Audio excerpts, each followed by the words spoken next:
Let's talk about the hive mind. It's a strange idea, the thought of humanity becoming one giant thinking thing. Like ants in a colony or bees in a hive. We see it in science fiction all the time.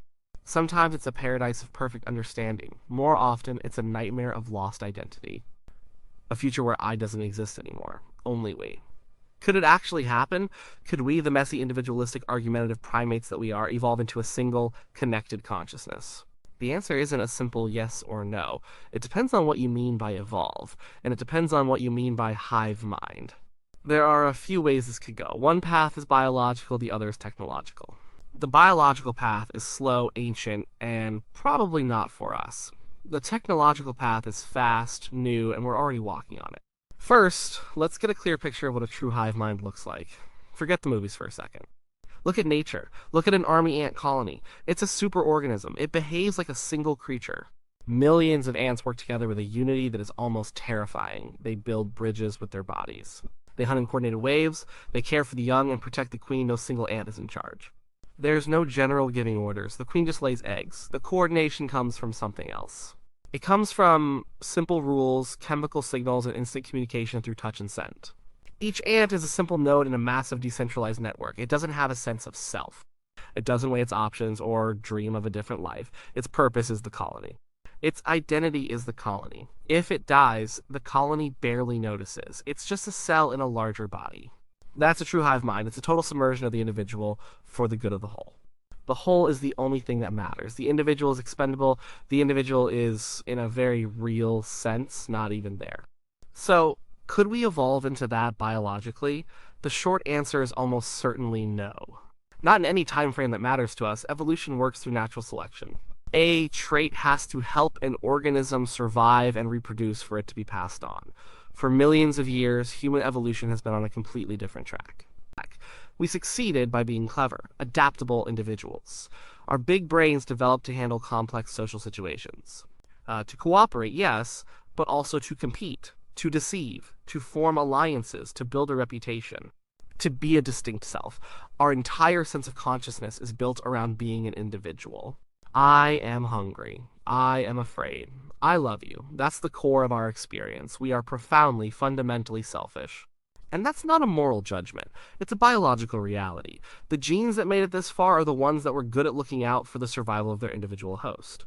To evolve biologically into a hive mind, the rules of the game would have to change completely. Individual survival would have to become less important than group survival, to an extreme degree. An environment would have to emerge where a group of humans with a weak sense of self consistently competed groups of selfish individuals. And not just by a little bit, by so much that the individualists would die out generation after generation. What kind of pressure would do that? It's hard to imagine. Maybe an alien threat, a planet-killing asteroid, a global plague, so severe that only perfectly coordinated groups could survive. But even then, our instinct would likely be to double down on our existing strategies. We'd form tribes, nations, and alliances. We'd cooperate, but always with the I group at the center. The hardware in our skulls just isn't built for biological hive mind. Our brains are designed to create a single, unified point of view and a story about ourselves. To erase that would require a complete rewiring of our neurochemistry. It would be like trying to evolve a fish into a bird in a single generation. The gap is too wide. The path from here to there is too long. Nature doesn't make jumps like that, so the biological path seems like a dead end. But that's not the end of the story, because we stopped being purely biological creatures a long time ago. We have technology, and technology changes the rules. It creates shortcuts, it allows us to do things that evolution never could. This is the second path, the technological one, and this is the one we need to pay attention to, because we're not just starting down this path. We're already running. Think about what a hive mind actually requires. It needs two things. First, it needs a way for individuals to connect and share information. Second, it needs that connection to be so fast and so deep that the sense of a separate self starts to fade. The boundary between one mind and another begins to blur. Let's look at the first requirement. A way to connect. We've been building that for centuries. It started with language. Language allowed us to share abstract thoughts, to coordinate beyond simple grunts and gestures. It was the first version of the human network. Then came writing. Writing allowed our thoughts to persist through time and space. A person could speak to someone 1,000 miles away or 1,000 years in the future. The network got bigger. Then came the printing press, the telegraph, the telephone, your radio, television. Each step made the network faster, wider, and more immersive. Information could be shared with millions of people at once. A shared culture, a shared reality started to form on a global scale. And then came the internet. This was the big one. The internet is the nervous system of our species. It's a clumsy, chaotic nervous system, but it's a nervous system nonetheless. For the first time, anyone can talk to anyone, anywhere, instantly. We've outsourced parts of our brains to it. You don't need to remember a fact, you just need to remember how to Google it. Our memory is now external. Our social lives are mediated through screens. We already live in a kind of proto-hive mind. A very primitive one. Social media is a good example. A single idea, a single emotion can flash across the globe in minutes. A wave of outrage, a shared joke, a moment of collective grief. We see trends emerge and die in a matter of hours. We see groupthink on a massive scale. People form online tribes that reinforce their beliefs, creating echo chambers where the we becomes much stronger than the I. This network shapes our thoughts. The algorithms that feed us content learn what we like, what makes us angry, what keeps us scrolling. They subtly guide our attention and influence our opinions. We are being programmed by the network we built. We feel like we're making individual choices, but we're often just reacting to the same signals as millions of other people. The result is a kind of collective behavior that no single person is directing. Sound familiar? But this is still a very weak hive mind. The connection is slow and crude. We're typing words with our thumbs. We're translating our complex, messy thoughts into a string of text or a 30-second video. So much is lost in translation. The boundary between me and you is still very, very clear. I can log off, I can put my phone down and go for a walk. My own inner monologue is still private. My thoughts are still my own. For now. This brings us to the next step. The step that could change everything. The brain-computer interface, or BCI. This isn't science fiction anymore. Companies like Neuralink are actively working on it. The initial goals are medical, to help paralyzed people control computers or robotic limbs with their thoughts. To restore sight to the blind.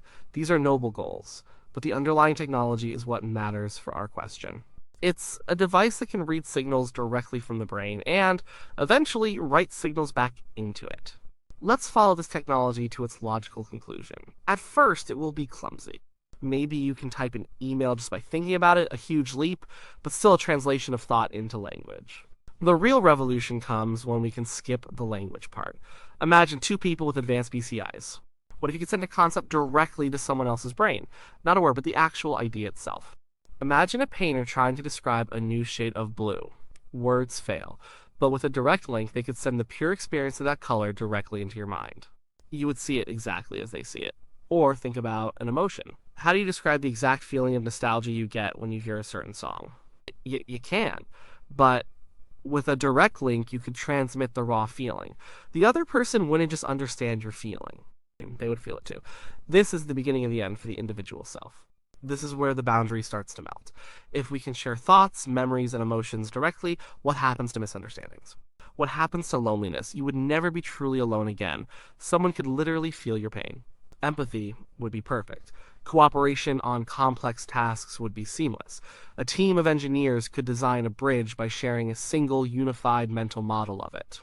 Learning would be instantaneous. You could download a skill from an expert experiencing their years of practice in a matter of moments. The benefits would be incredible. We could solve problems that seem impossible now. Climate change, disease, poverty, a truly collective intelligence with the brainpower of billions of minds working in perfect sync could achieve almost anything. It would be the ultimate form of unity. But what is the cost? The cost is you.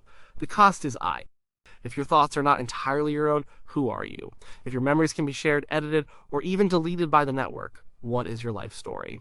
If your emotions are a blend of your own and the feelings of 1,000 other people you're linked to, are you ever truly happy or sad? Or are you just an echo in a global emotional storm? Privacy would cease to exist. Every thought, every fantasy, every fear would be an open book. There would be no secrets. There would be no inner life. The very concept of an inner life would become meaningless. And who controls this network? Is it a decentralized democracy, or does some corporation or government own the platform? Could they control the flow of thought? Could they squash dissent not by censoring speech, but by preventing a rebellious thought from even forming? Could they program happiness or compliance directly into the population? This is the dystopian vision of the hive mind.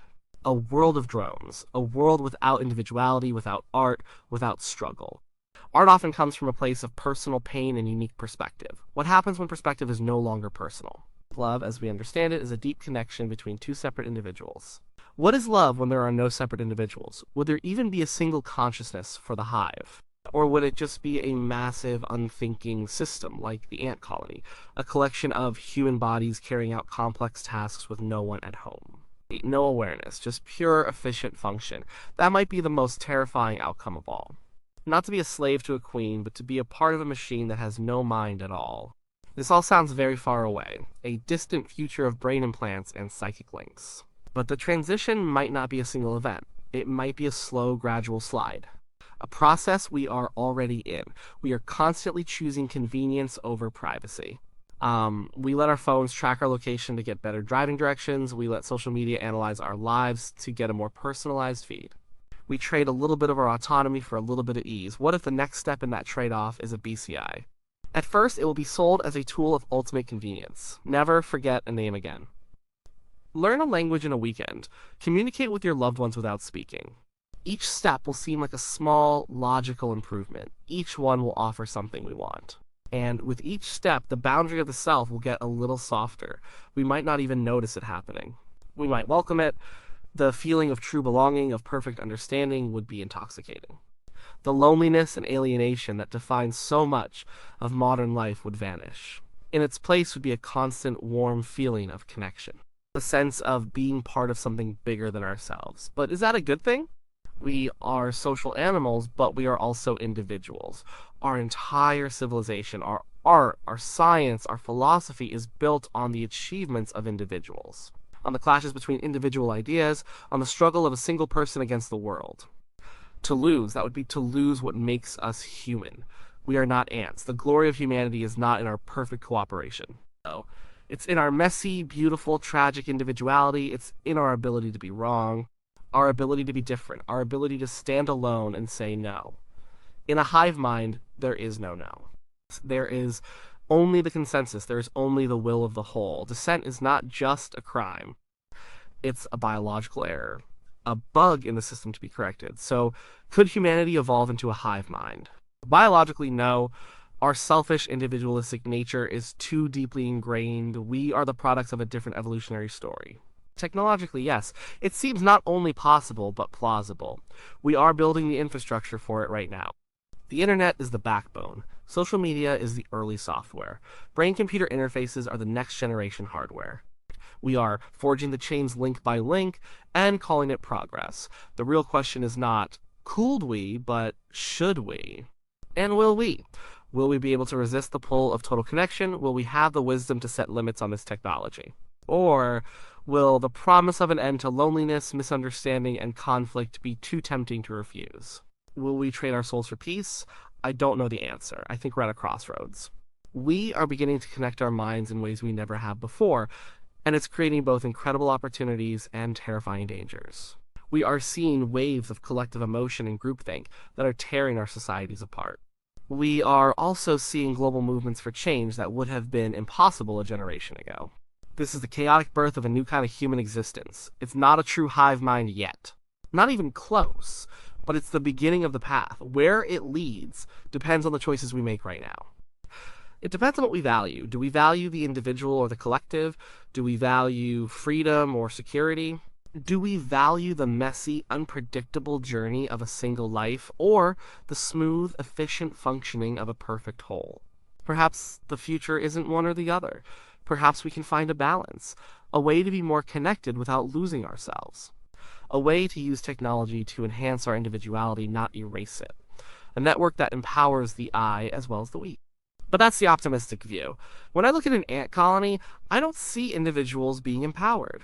But I see a powerful, relentless, and completely alien form of life. A life where the self is a rounding error. It's a marvel of evolution. It's efficient. It's successful. And it's a future for humanity that I find profoundly frightening. Because a world without I is a world where nothing matters. Nothing except the survival of the hive. And that is a very empty sort of survival.